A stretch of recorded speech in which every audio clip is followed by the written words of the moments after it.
केंद्र शासित प्रदेश लद्दाख के हक में लगातार आवाज उठाने वाले, लगभग 1 महीने भूख हड़ताल करने वाले सोनम वांगचुक अब 100 लद्दाखी लोगों के साथ लेह से दिल्ली पैदल आ रहे हैं। वो ऐसा करके केंद्र की मोदी सरकार को उनके द्वारा किया गया वादा याद दिलवाने आ रहे हैं। प्लान के मुताबिक ये पदयात्रा 2 अक्टूबर के दिन दिल्ली के राजघाट पहुंचेगी। तो ऐसे कौन से वादे हैं जो केंद्र की सत्ता में बैठी पार्टी भारतीय जनता पार्टी ने किए, तो लेकिन सोनम वांगचुक के मुताबिक उन वादों को वक्त के साथ भुला दिया गया या उन वादों की इज्जत नहीं रखी गई और आज की तारीख में वो वादे केवल एक ऐसे चेक बनकर रह गए हैं जिसे लद्दाख की जनता भजाना तो चाहती है लेकिन भजा नहीं पा रही। इन्हीं सब बातों को इस वीडियो में समझते हैं।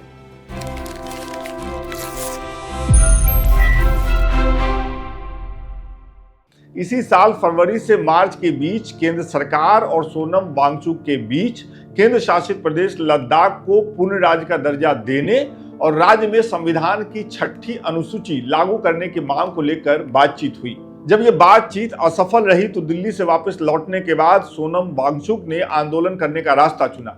इस आंदोलन से पहले भी अपेक्स बॉडी लेह और करगिल डेमोक्रेटिक अलायंस, ये 2 संगठन हैं जो बंद, प्रदर्शन और इस तरीके के कार्यक्रमों का समर्थन करते हैं। उन्होंने एक अपील की थी और बड़ी संख्या में लद्दाखी लोगों ने इस अपील का समर्थन किया था। पूरा लद्दाख बंद हो गया था। अब जब बातचीत फेल हो गई तो सोनम ने कपकपाती ठंड और शून्य से नीचे वाले माहौल में, शून्य से नीचे तापमान वाले माहौल में अनशन करने का रास्ता अपनाया।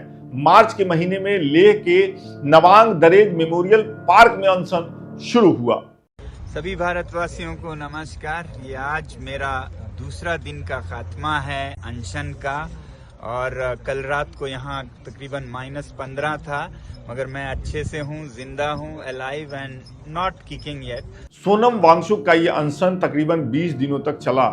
लेह और लद्दाख में तो उनकी आवाज खूब गूंजी, हर तरफ से उन्हें समर्थन भी खूब मिला, लेकिन दिल्ली के कानों तक उनकी आवाज नहीं पहुंची या आवाज पहुंची तो उसे अनसुना कर दिया गया। लिहाजा 21वें दिन उन्हें अपना अनशन बिना किसी ठोस वादे के खत्म करना पड़ा। ठोस वादा तो सत्ता से आना था, लेकिन जब सत्ता ने उनकी आवाज सुनी ही नहीं तो वादे कैसे मिलते। अनशन खत्म करते हुए उन्होंने कहा था ये लड़ाई चलती रहेगी। बीच में लोकसभा का चुनाव भी आया, खत्म भी हुआ, दिल्ली में नई सरकार भी बनी। इस सरकार के मुखिया भी श्री नरेंद्र मोदी बने, सत्ता का कामकाज शुरू हुआ, लेकिन इस दौरान भी किसी ने लद्दाख की मांगों पर ध्यान नहीं दिया। हारदार के सोनम वांगचुक इस बार सत्ता तक अपनी आवाज पहुंचाने के लिए दिल्ली आने का फैसला करते हैं। ये सब चल ही रहा होता है कि केंद्र सरकार ने केंद्र शासित प्रदेश लद्दाख में 5 नए जिले बनाने की घोषणा की। सोनम वांगचुक ने इस फैसले का स्वागत किया, लेकिन साथ ही इस इलाके के लोगों की असली मांग को दोहराया। बीजेपी द्वारा चुनाव के वक्त किए गए वादे को भी याद दिलवाया। नमस्कार। आज लद्दाख में 5 नए जिलों की घोषणा होने पर बहुत से पत्रकारों के मुझे टेलीफोन्स आए और क्योंकि यहाँ नेटवर्क अच्छा नहीं है तो मैं ये वीडियो पोस्ट कर रहा हूँ। सबसे पहले तो मैं अमित शाह जी और मोदी सरकार का बहुत बहुत धन्यवाद करता हूँ लद्दाख के लोगों की तरफ से कि उन्होंने लद्दाख के लिए ऐसे ज़िलों की घोषणा की। ये बहुत पुरानी मांग थी, खासकर ज़ंस्कर क्षेत्र की। 2019 में उनके साथ वादा किया गया था कि ज़िला बनाया जाएगा। अब बाकी जगहों के लिए भी ये खुशखबरी है कि नहीं, ये निर्भर करता है कि ये सिर्फ एडमिनिस्ट्रेटिव प्रशासनिक ज़िले हैं या फिर लोकतांत्रिक, जिसमें कि ऑटोनमस डिस्ट्रिक्ट काउंसिल्स भी हो, जो कि 6 शेड्यूल के अंदर ज़िलों में होता है। और 2019 में ही सरकार ने 6वें शेड्यूल में लद्दाख को लेने का वादा किया था। तो उसके अनुसार अगर ये ज़िले ऑटोनमस डिस्ट्रिक्ट काउंसिल्स, यानी कि ऐसे छोटे काउंसिल्स जिसमें चुने हुए प्रतिनिधि अपने इलाके की विकास की निर्णय करते हैं, ऐसे अगर ज़िले घोषित हुए हैं तो फिर 6वें शेड्यूल के अनुसार है और ये बहुत ही खुशी की बात है।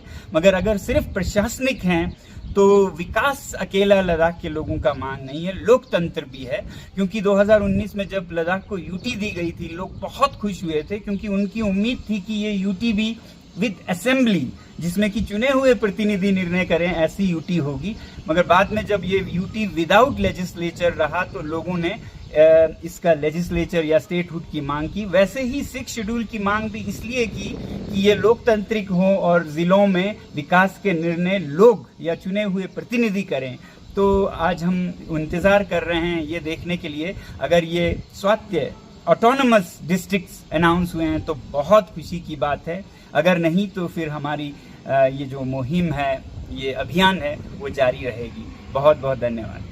बकौल सोनम वांगचुक उनकी मांगों को पूरा नहीं किया गया। लेह लद्दाख की जनता की जो मांगे थी उनको एक बार फिर अनसुना कर दिया गया। लिहाजा 1 सितंबर को लेह से दिल्ली तक की पदयात्रा शुरू हो गई। उनके साथ दूसरे 100 स्वयंसेवक भी इस यात्रा में शामिल हैं। लगभग 1 महीने पैदल चलकर लेह लद्दाख की जनता दिल्ली पहुंचेगी। दिल्ली पहुंचकर वो सत्ता को उनका पुराना वादा याद दिलवाएंगे और उम्मीद करेंगे कि लेह में जब आवाज उठी थी तो उस आवाज को दिल्ली नहीं सुन पाई थी, सत्ता तक वो आवाज नहीं पहुंच पाई थी। इस बार वो दिल्ली के राजघाट में हैं तो सत्ता उनकी आवाज सुने, समझे और एड्रेस करे। सुनिए पदयात्रा में चलते चलते सोनम वांगचुक क्या कह रहे हैं। वो जो कह रहे हैं उन्हें सुनिए, सुनने की कोशिश करिए और सबसे ज्यादा समझने की कोशिश करिए। जुले सलाम, ये है लद्दाख का दिल्ली चलो आंदोलन और आज 1 सितंबर को हम 25 किलोमीटर चल चुके हैं और अगले महीने 30 दिन बाद 2 अक्टूबर को गांधी जयंती पे हम राजघाट पहुंचेंगे दिल्ली आपसे मिलने। आपको मालूम है पिछले 5 सालों से और ख़ासकर 1.5 साल से लद्दाख अपने वादों को याद दिलाना चाहता है भारत सरकार से। हमसे वादा किया गया था कि लद्दाख को संविधान के 6वें शेड्यूल में संरक्षित किया जाएगा, जिसमें यहाँ का पर्यावरण, यहाँ की संस्कृति सबका संरक्षण होगा। मगर अभी 5 साल हुए हैं और ये आंदोलन चलता रहा है। 24 अगस्त को लद्दाख की एपेक्स बॉडी जो कि इस आंदोलन को चला रही है, उन्होंने घोषणा की थी कि दिल्ली चलो यात्रा शुरू होगी। उसी के 2 दिन बाद 26 अगस्त को अमित शाह जी ने ट्वीट करके ये घोषणा की कि लद्दाख में 5 नए जिले स्थापित किए जाएंगे। अब इस पे हमें खुश होना है या नाराज़ होना है, ये इस पे निर्भर करता है कि ये ज़िले कैसे ज़िले होंगे। अगर ये ज़िले स्वायत्त परिषद यानी कि ऑटोनमस काउंसिल के साथ डेमोक्रेटिक डिस्ट्रिक्ट्स हों, जिसमें लोग अपने चुने हुए प्रतिनिधि भेजते हैं और वो फैसला करते हैं, जैसा कि 6वें शेड्यूल में संविधान ने सारे जनजातीय इलाकों को दिया है, तो फिर हम ये यात्रा सरकार को, अमित शाह जी को, मोदी जी को धन्यवाद देने के लिए कर रहे हैं। मगर अगर ये ज़िले केवल प्रशासन के, एडमिनिस्ट्रेशन के ज़रिए हैं और इसमें जनता की कोई सहभागिता नहीं होगी, कोई चुने हुए प्रतिनिधि जनता की आवाज़ नहीं बनेंगे, तो फिर यही यात्रा एक नाराज़गी का इजहार भी बन जाएगा। तो फिर यही यात्रा हम अपनी नाखुशी और नाराज़गी जताने के लिए कर रहे हैं, ताकि 2 अक्टूबर के दिन तक, जो कि गांधी जी का जन्मदिन है, उनके ही पद चिन्हों पर चलते हुए हम